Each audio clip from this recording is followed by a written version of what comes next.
Bahwasannya perkembangan teknologi informasi dan komunikasi seiring dengan perkembangan media pembelajaran berbasis IT dalam dunia pendidikan itu menunjukkan bahwa dalam dunia pendidikan itu memanfaatkan perkembangan teknologi dengan maksimal mungkin.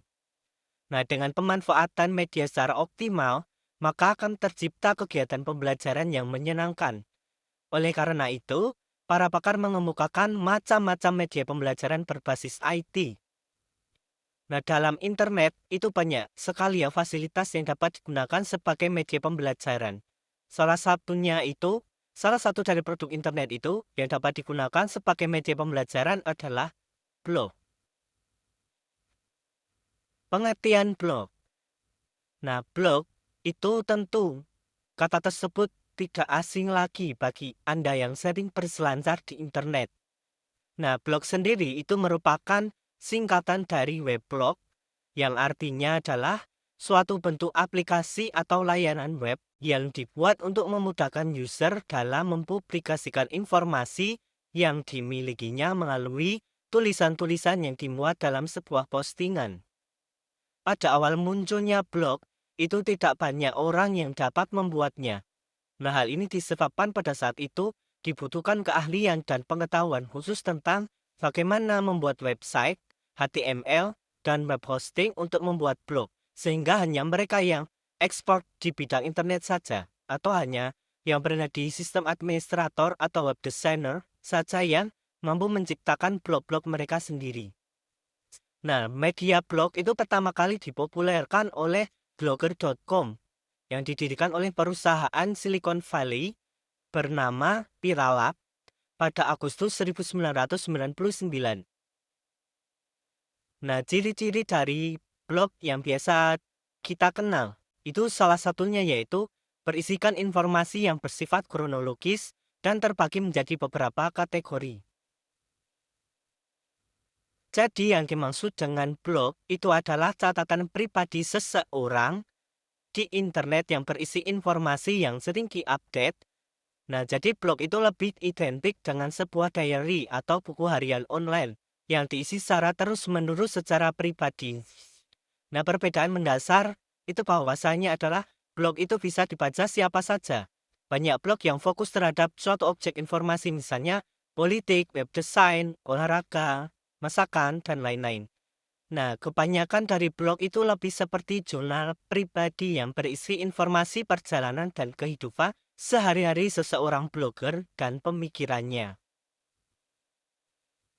Jadi, blog itu merupakan media komunikasi yang sangat efisien karena pembuatan blog itu bisa secara gratis dan blog juga bisa menjangkau ke seluruh jagat internet tanpa mengenal ruang dan waktu.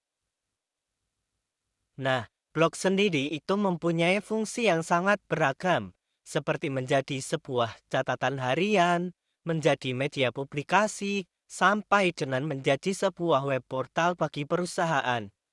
Blog itu juga bisa disebut sebagai website pribadi. Pemilik atau pengguna blog itu bisa dengan leluasa menuliskan atau mencantumkan apapun yang dia senangi atau inginkan baik berupa catatan-catatan kecil maupun profil pribadi dan foto-foto pribadi ataupun tugas-tugas pribadi yang telah ia selesaikan. Dalam menuliskannya, itu si pengguna dapat menuliskannya pada bagian ongoing. Nah, pengunjung juga dapat membaca apapun yang pemilik blog tuliskan, sekaligus juga pengunjung itu juga dapat memberikan komentar yang biasanya komentarnya itu disampaikannya melalui jalur email yang telah disediakan. Nah, sebelum membuat blog itu sebaiknya kita menentukan topik terlebih dahulu. Topik yang sesuai dengan minat atau hobi masing-masing dari kita. Agar ketika saat kita menulis itu tidak kehabisan bahan dan tidak menjadi beban bagi Anda semua untuk menulis blog. Nah, misalnya minat Anda tentang memasak. Jadi Anda bisa membuat blog tentang resep-resep masakan kesukaan Anda. Banyak sekali hal dalam kegiatan sehari-hari yang bisa kita jadikan sebagai topik menarik dalam menulis blog. Kemudian pembuatan blog di Blogger. Nah, tutorial pembuatan blog ini menggunakan Blogspot atau Blogger sebagai tempat pembuatannya. Secara teknis itu membuat blog tidak sulit karena kita tidak memerlukan pengetahuan pemrograman dan sintaks yang rumit. Jadi sebelum membuat blog, itu kita harus mempunyai alamat email terlebih dahulu. Alamat email yang aktif ya. Jadi tanpa email itu kita tidak akan bisa membuat blog.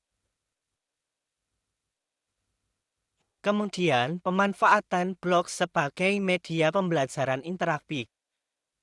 Nah, blog itu memberikan sebuah peluang agar kegiatan belajar lebih menarik dan interaktif. Nah, melalui blog itu sumber-sumber materi yang relevan dapat dipublikasikan. Sehingga apa? Sehingga bisa diakses oleh mahasiswanya atau siswa-siswanya. Nah, dengan demikian, kesulitan dari para siswa atau siswa dalam mengumpulkan sumber-sumber informasi yang dibutuhkan dan proses pembelajaran dapat diatasi. Nah, oleh karena itu, blog itu merupakan salah satu media pembelajaran yang strategis untuk meningkatkan proses pembelajaran yang aktif dan interaktif. Blog sendiri itu dikatakan sebagai media pembelajaran yang efektif apabila dikelola dengan baik, sehingga dapat memenuhi prinsip bahan ajar, yaitu kebenaran, sesuai dengan perkembangan anak, up to date, keseimbangan di antara luas dan kedalaman bahan. Jadi, salah satu manfaat blog, yaitu yang pertama bagi guru. Nah, bagi guru sendiri, weblog itu berguna sebagai media ajar maupun media belajar.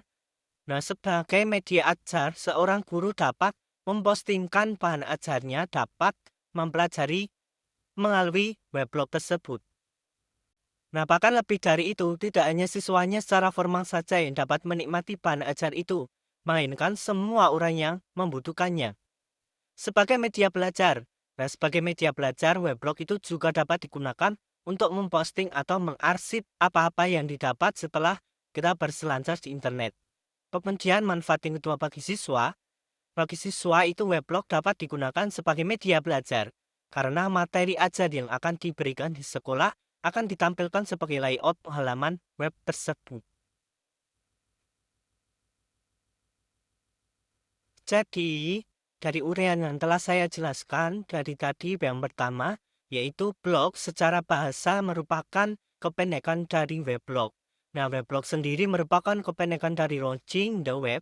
Asal-usul istilah launching the web itu adalah memasuki web dan menuliskan kesimpulan link-link mana yang menarik dan memberikan pendapat tentang link tersebut di jurnal online-nya. Banyak orang mengatakan bahwa blog itu merupakan diary pribadi yang bisa diakses secara online di internet. Kemudian yang kedua, yaitu media pembelajaran interaktif adalah suatu sistem penyampaian pengajaran yang menyampaikan materi berupa teks, audio, video dengan pengendalian komputer kepada mahasiswa atau siswa yang tidak hanya pasif, tetapi juga memberikan respon yang aktif, dan respon itu yang menentukan kecepatan dan sekuensi penyajian. Yang ketiga, yaitu blog sebagai media pembelajaran interaktif itu merupakan media berkomunikasinya antara pembimbing dengan siswa dalam memudahkan proses pembelajaran sehingga terjadi interaksi yang aktif antara keduanya. Oke, nanti di video yang kedua saya akan menjelaskan yaitu tentang pembuatan blog di Blogger yang nantinya saya akan upload di YouTube channel ini. Baik, terima kasih atas perhatian teman-teman semua. Kurang lebihnya saya mohon maaf. Saya akhiri. Wassalamualaikum warahmatullahi wabarakatuh.